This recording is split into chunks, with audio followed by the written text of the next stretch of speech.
This is Pet Life Radio. Let's talk pets.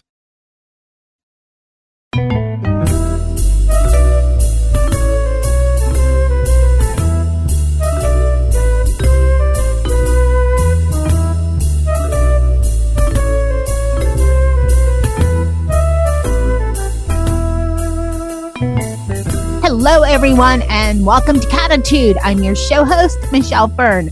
You know, it's that time of year again, the holidays, and dangers lurk all over the place for your cats. We have a guest today that, well, let's just say I couldn't have anyone better on the show because she is a specialist in this area. So stay tuned. We're going to talk all about the dangers that lurk for your cat during the holidays. We'll be right back. Molly, here's your dinner. Zeus, that's not your food. Don't let that happen to your precious cat. Elevate your cat's eating experience with the Cat Tree Tray.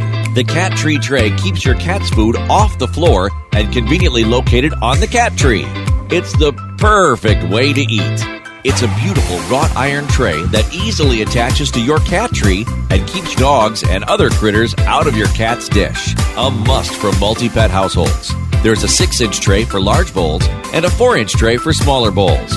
Purchase your Cat Tree Tray today. Go right now to cattreetray.com.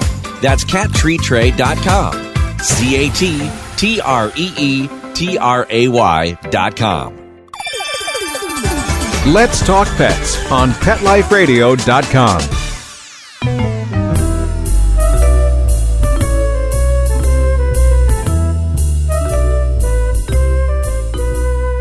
Welcome back, everyone. I am beyond thrilled to have on the show today Dr. Justine Lee.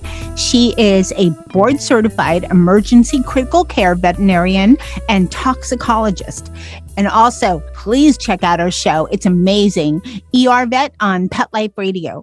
And we're going to talk all about the dangers that lurk around your home during the holidays. Who could be better? Welcome, Dr. Justine. Thanks so much for having me on the show. Who could be better? I mean, you know everything. Tell us again just a little bit about your background. Board certified toxicologist. Tell us about it. Sure. So I'm not a typical veterinarian. I don't typically do vaccinations and spays and neuters. Trust me, you don't want me doing them anyway. But I'm actually an emergency critical care veterinary specialist. So after veterinary school, I went on to do additional training. So not only did I do my undergraduate training, my 4 years of veterinary school, but I then went on to do a 1-year internship and a 4-year residency and fellowship in emergency critical care. And my training was at Virginia Tech, Cornell, Angel Memorial Animal Hospital in Boston, and University of Pennsylvania at Penn Vet. So again, I'm not a typical vet. I mostly work as a specialist in an emergency room. And I'm also boarded in toxicology, which means that I see the sickest, most poison pets out there. I don't know how you make it through a day when you have to deal with that, but I'm thrilled that we're going to talk about what's right. This is in your wheelhouse, you know, all the dangers that lurk for your cats during the holidays, and people make so many mistakes. So, Dr. Justine, let's talk about decorative. What are those decorative things that we have during the holidays, you know, whether they're lights or ornaments or tinsel or even wrapping paper that are just big no's for us cat pet parents? So, if you only listen to the next few minutes, I'm going to tell you as a cat owner, no tinsel. No tinsel, no ribbon, no string, no yarn, nothing like that.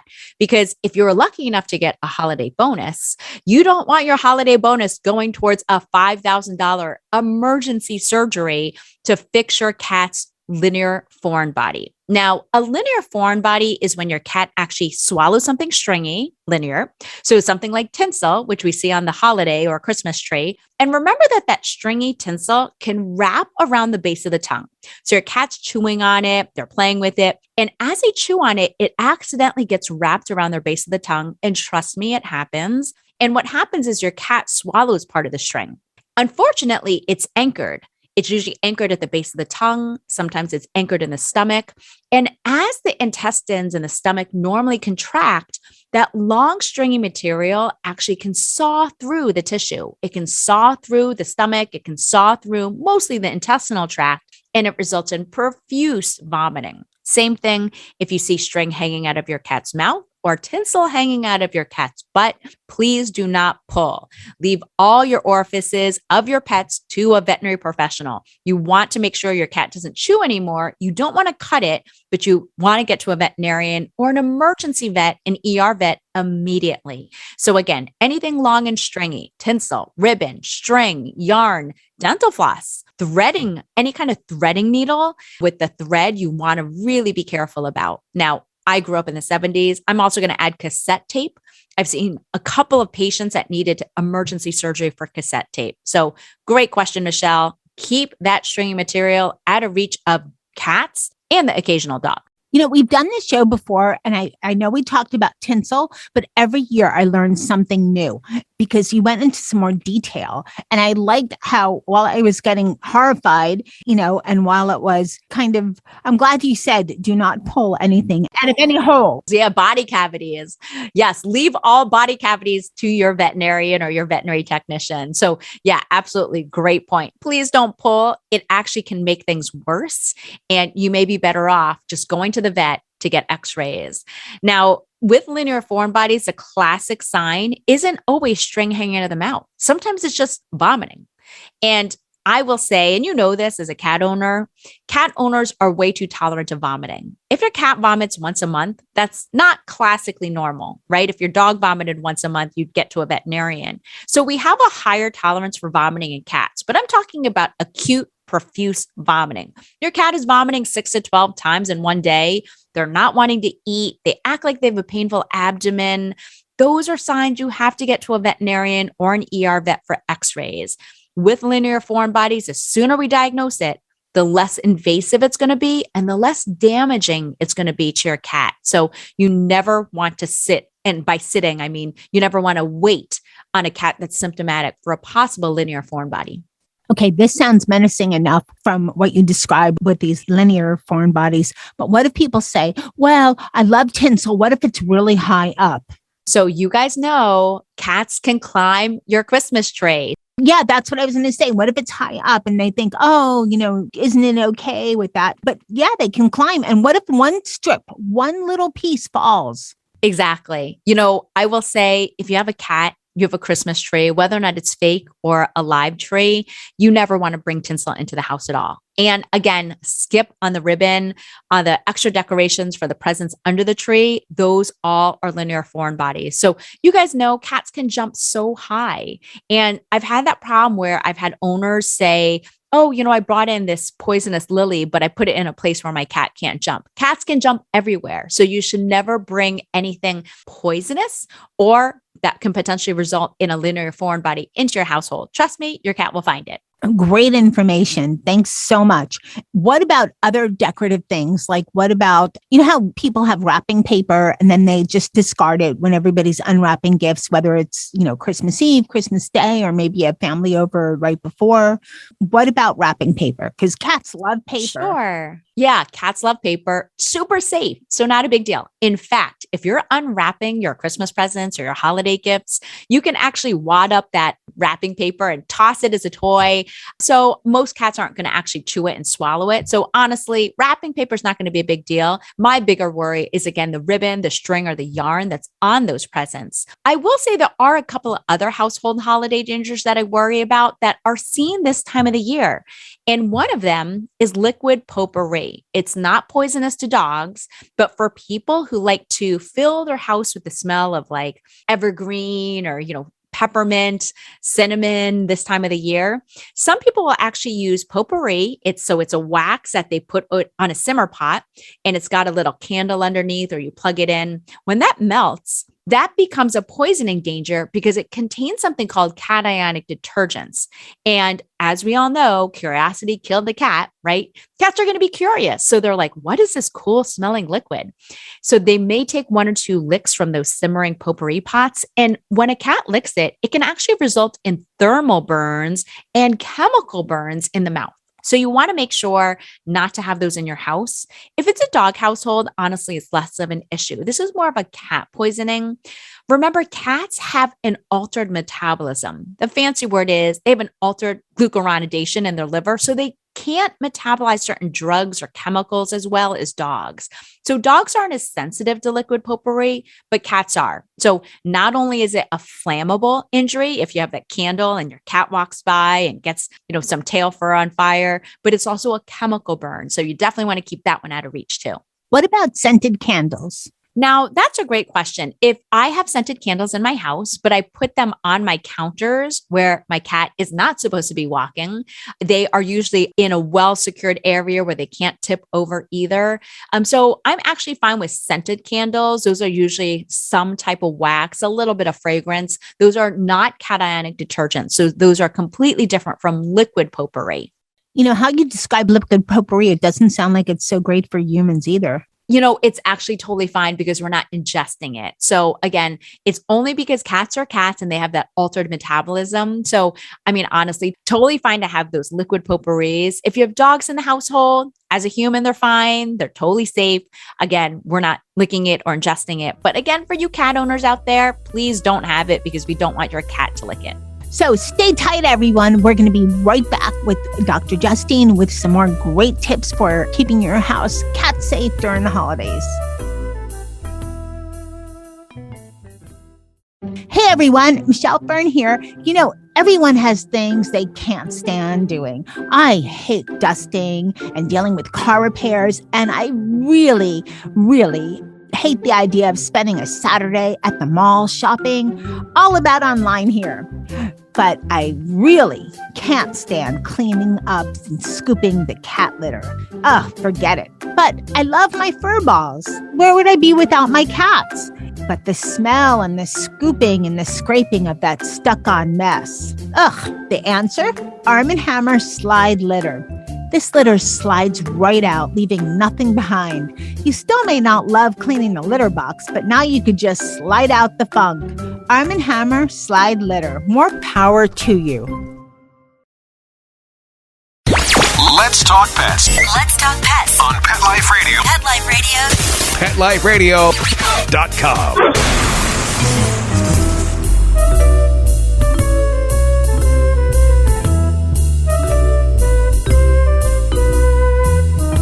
Welcome back, everyone. We're talking about how to keep your cat out of danger during the holidays with Dr. Justine. So, Dr. Justine, what about food? Because during the holidays, we have some foods around that we don't normally have. Like some people have, cranberries, they even decorate with them, popcorn. And even if they're careful, what are these food items that are so toxic that if they're dropped on the floor, just beware or you're going to be visiting your ER vet? Yeah, great question. So I will say for you cat owners out there, probably not a big deal. Now, we know it's those Labrador retrievers, which are total food chow hounds who, they always have their schnoz on the counter trying to eat food. Well, cats are too dignified to eat a lot of the stuff that is in the kitchen. They prefer their meat pate or whatever they're eating or whatever you're feeding. But I will say cats are also different than dogs, which we all know because they're not gorgers. They're not the type that would just sit there and eat 2 pounds of chocolate the way a dog would. So thankfully, as a toxicologist, I rarely see cats getting into poisonous foods. That's totally different from dogs. And I will say, if you're curious about an interesting fact, 90% of the calls to the ASPCA Animal Poison Control Center are actually comprised of dogs. Dogs get into more stuff. They're more mischievous. But of the 10% of the cat calls, they are more dangerous. And the main reason why is, again, and I keep on harping on it, cats have that altered metabolism. So they just don't tolerate chemicals and certain drugs as well as compared to dogs. Now, food items that I do worry about. Now, we know in dogs, sugar-free gum is really dangerous because it contains xylitol sometimes. Well, that's not actually a poisoning danger to cats. It's not poisonous to cats, only to dogs. Again, species differences, right? We can chew gum. We don't have an issue. Cats can chew gum, which they would never do because they're too dignified. But dogs, they eat a couple pieces containing xylitol and it's super poisonous. The one holiday food item that I do see some occasional poisoning with are actually foods from the allium species. That's onion, garlic, and chives. And we probably use more of these products during the holidays because we're baking well, hopefully nobody's baking with onion, but we're cooking more and we're having family over more. And some family members may not know which foods are poisonous. Now, not only do cats have an altered metabolism, but they have weird hemoglobin. That's right. Those red blood cells aren't the same as compared to dogs and humans. And this actually makes them more sensitive to injury. What happens with onions, garlic, and chives, or again, anything from the allium species, is it causes something called oxidative injury. It pisses off the red blood cells and makes them rupture. So it actually results in anemia. So no feeding any type of allium species. And I'm talking about the dried form too. So no giving them a piece of garlic, no sprinkling garlic powder, onion powder onto their food, because if they do get into that, can result in a severe anemia. That I did not know. That is great information. Dr. Justine, what are some of the unexpected things that you have seen that just are, people would think, oh, I can't believe this made my cat sick? Especially holiday related, just the things that make people go, I just had no idea. Yes, great question. So I will say one of the things a lot of cat owners don't know, and when it comes to poisoning cases, is what they can use to induce vomiting at home in a cat. Now, I know cats vomit all the time. There is nothing safe you can give at home. All you cat owners, do not give anything at home to try to get your cat to vomit. If they eat something poisonous, you can only use prescription medications available at your veterinarian or ER vet because, again, a cat's altered metabolism. So while dog owners out there use a lot of hydrogen peroxide to induce vomiting, of course, don't do it without consulting a veterinarian, ER vet, or the ASPCA. You should never do that for a cat. Please don't give anything at home for a cat. You definitely want to call your vet or go immediately to the veterinary clinic or the ER vet, or call the ASPCA. I have seen 6 to 7 cats die from getting hydrogen peroxide. And this is regular 3% hydrogen peroxide that you use for, first aid for cleaning out a wound. It causes a severe hemorrhagic gastritis, fancy way of saying your cat can vomit blood. I've seen it ulcerate and actually necrose the stomach in one cat that had to be euthanized on the surgical table while they were having surgery because it corroded and just destroyed the whole stomach. So when in doubt, please know there's nothing safe you can give at home in order to get your cat to vomit. There's prescription drugs that I can use. Veterinarians can use drugs like dexmedetomidine, hydromorphone, a couple of other drugs, but again, nothing safe at home. So that's the first thing I would say that's unusual for cats. I will say the most unusual thing I ever saw was a linear foreign body, but it was from fishing line. And it was heartbreaking because a child had just gotten a really cool fishing rod for the holidays and unfortunately was playing with it, left it out, and the cat had swallowed a significant amount. So again, we see this all the time, anything stringy. You may not think of it, but like when you bring a bunch of helium balloons into the house and they have a string attached to them, as they start to sink and lose their helium, the ribbon is now on the floor and your cat can chew it. And some people, when they're, scooping the litter box, are like, oh, I'm seeing little bits of ribbon. That's a danger sign. Just cut the ribbon off and throw it away. So those are the biggest things that I worry about during this time of the year. What about also helium balloons? A lot of besides the string, so many of those balloons are to me, they look like they're a tinsel type material. Yeah, great question. Most of the time cats, if they chew into it, they like the crinkly sound, but it's probably a little bit more scary to them compared to tinsel. So I don't see cats typically getting into the metallic type helium balloons. It's really the string that's more of an issue.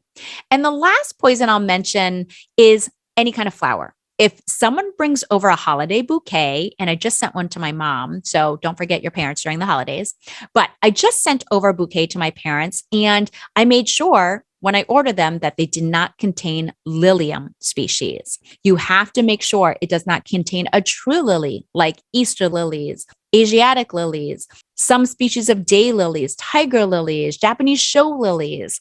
Now, please keep in mind, not all types of lilies are poisonous. Peace lily, there's a bunch of other Peruvian lily. Those are not true lilies. 2 or 3 leaves of a true lily can cause your cat to go into kidney failure. And the last thing you want to do is have to go to the ER when it's super, super busy during the holidays to get your cat treated for 48 hours on IV fluids because they chewed on part of the flower bouquet that someone brought you. So Last tip of the day, never bring a fresh cut bouquet into the house unless you're 100% positive the flowers, pollen, and even the green leaves don't come from a true Lilium plant. Dr. Justine, these are great tips. Now, what does someone do? Just one more fast question, because I know you have such a busy schedule. So let me just get this in if that's okay. What can someone do if your cat is, really sick and either it's the middle of the night, you're in the middle of nowhere, you don't have an open ER vet or 24-hour hospital near you? Is there a telemed phone number that they can call that you know of or anything like that? Yeah, you're spot on right in that with any poisoning, the sooner we identify it, the sooner we can treat it. So I always say you should pre-program your cell phone or your smartphone with your veterinarian, your ER vet, and the ASPCA Animal Poison Control Center at 888-426-4435. The main reason why is because the toxicologist there can help determine if it's going to be a poisoning issue or not. They can also counsel your veterinary professionals on what to do, how to induce emesis, whether or not your cat needs to be hospitalized for several days. They can determine the severity of the poisoning. And keep in mind, there is a small fee to call, but that includes all follow-up when your veterinarian calls for advice. And it may actually save you a visit to the ER if they find out that it's not actually a poisoning danger. So again, that's the first hint. Pre-program that cell phone. And what's the number again? For ASPCA Animal Poison Control Center, it's 888-426-4435. The second thing that I mentioned is, again, there's really nothing you can do at home except for get that poison out of reach. You definitely want to call ASPCA or your veterinarian immediately. You don't want to wait till the next day, because if it's a life-threatening poisoning, it may be too late. And if you wait the next day, your cat may have already developed kidney failure or kidney injury, and now it's going to be more expensive to treat. So I always tell people it's less expensive and less dangerous to your cat if you identify that poisoning right away.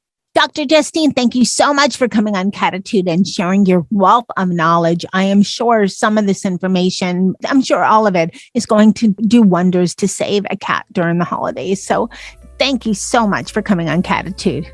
Of course, so honored to be featured. And for all you cat owners out there, keep your cat safe this holiday. I hope everybody enjoyed today's episode. It's always a pleasure to have Dr. Justine Lee on Cattitude. She has such a wealth of knowledge and such important information for the holidays. Please share. Anyone that has a cat in their household needs to be aware of these dangers. So please share the knowledge. I want to thank Dr. Justine Lee for coming on Cattitude and taking the time out of her busy schedule to spend time with us and share all of her information. You can listen to her on ER Vet on Pet Life Radio. Lots of great information on her shows. And I'd like to thank my producer, Mark Winter, for making Dr. Justine and I sound amazing. And thanks to my cats, who will not be near any linear objects during the holidays or liquid potpourri, or onions, or grape, or onions, or any of that, because I'm going to keep them safe. So that's Dennis, Charlotte, Molly, Jethro, and Sammy. So, hey, everyone, have a wonderful holiday season. Be safe. Keep your cat safe. And a happy new year. And remember, lose the attitude. Have Cattitude. Let's Talk Pets, every week on demand, only on PetLifeRadio.com.